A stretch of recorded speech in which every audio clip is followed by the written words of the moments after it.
Hi guys, welcome back to Eco Designs to Fit YouTube channel. If you are joining this channel for the very first time, you are welcome. If you're a returning viewer, you are also welcome. Thank you guys for all of your supports. In my two videos before this one, I showed you guys how to draft a bustier blouse with a keyhole neckline, and this is the sewing part. So this simply means that this is the continuation of that particular video. Right here I have my bustiers already joined together, padded, and everything is ready, both the lining and the actual fabric. So what I'm going to do right now is to stitch the yoke, the neck of my yoke. So this is my yoke and I have the lining and the actual piece right here. I've joined the neck of my yoke, and you can see that I've stitched it down with about half an inch all around.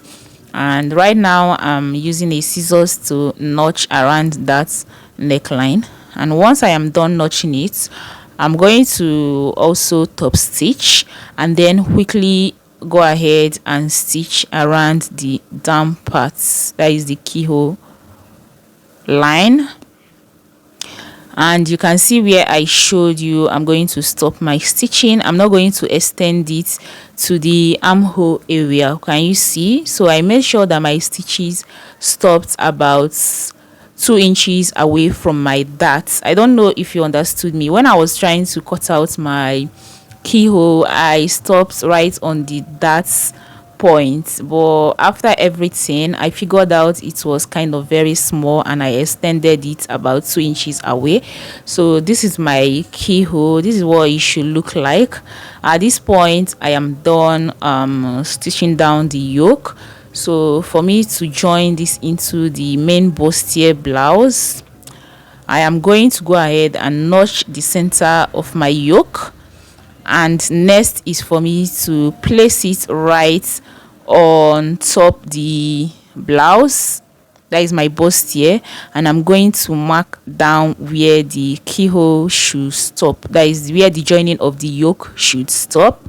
So I've marked out one part. I'm going to repeat the same thing to the other side and then mark. And after I mark it, I'm going to make sure that my yoke and my bustier is facing each other right sides, okay? And I'm quickly going to go ahead and stitch down just like this. Can you see the way I'm showing you? If you're not understanding my English, please glue your eye to the screen and you're possibly going to understand. So can you see what I have? Next is for me to sandwich my yoke inside, okay? And I'm just going to quickly place my lining piece on top the actual fabric, and then I'm going to make sure that they are right sides facing each other, and I'll forge ahead to my sewing machine to stitch using half an inch. So at this point I've stitched the neckline, and can you see what I have right there? I'm also going to use my scissors to place my notches around that area. Can you see? So I'm quickly placing my notches. Once I am done placing these notches, I'm going to also top stitch. So you guys, can you see what I have? And while I top stitch, I'm going to make sure that I pull the lining and the fabric away from each other. And you guys, after we are done with that, this is what we have. Can you see our keyhole sitting all nice and beautiful and also relaxed? So this is it. This is my keyhole for the front. I'm going to quickly show you guys how to go about the back, because you know that this is having both back and front keyhole. So this is for my back. So this is my back piece, and I've already cut out my lining, padded it, and they are all set for us to sew them right now. Remember, this is not having a zipper. So what I did was to divide one part of my lining into two, because this also has modesty panel. This is my modesty panel. I don't have a detailed tutorial on how to draft this, but if you want me to show you how to draft this, please leave a comment in the comment section and I will share with you guys. Why not? So this is my modesty panel, and this is how it should be on the back. Okay, so whichever side you want to place it on the back, that side is where you should cut the lining. That is where the lining you should divide into two. And then after you divide that particular lining into two, ensure that you add half an inch around the area that you are using to stitch this. Okay, so that is how I'm going to stitch it. So this bias is going to be for forming of my loop, and my rope for tying the back. Now we are going to quickly go over to the yoke of the back. So this is the yoke, and this is how it should sit right on my back. And this area I am showing you right now, I'm supposed to have a loop right there, but before that I'm going to quickly stitch the neckline and the center back, and also input my loops and come show you guys what we have. So these are all my back pieces. I've finished sandwiching the modesty panel, inputting the loop of my back, and then turning my backs together. So now it's time for me to join my lining into the actual fabric.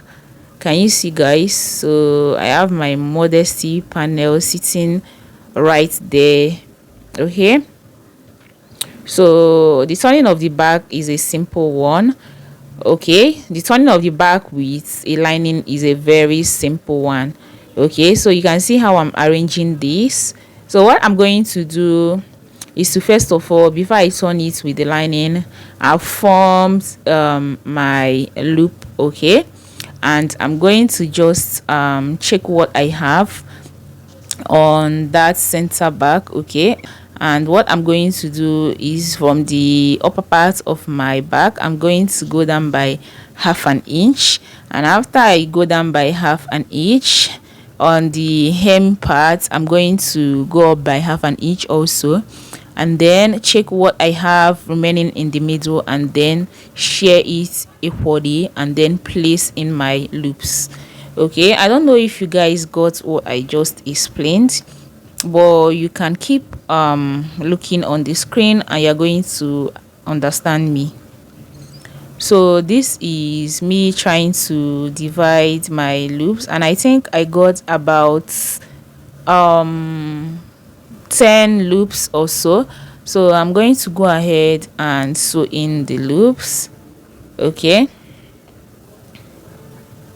so right now I'm still trying to mark it out because the two sides should align.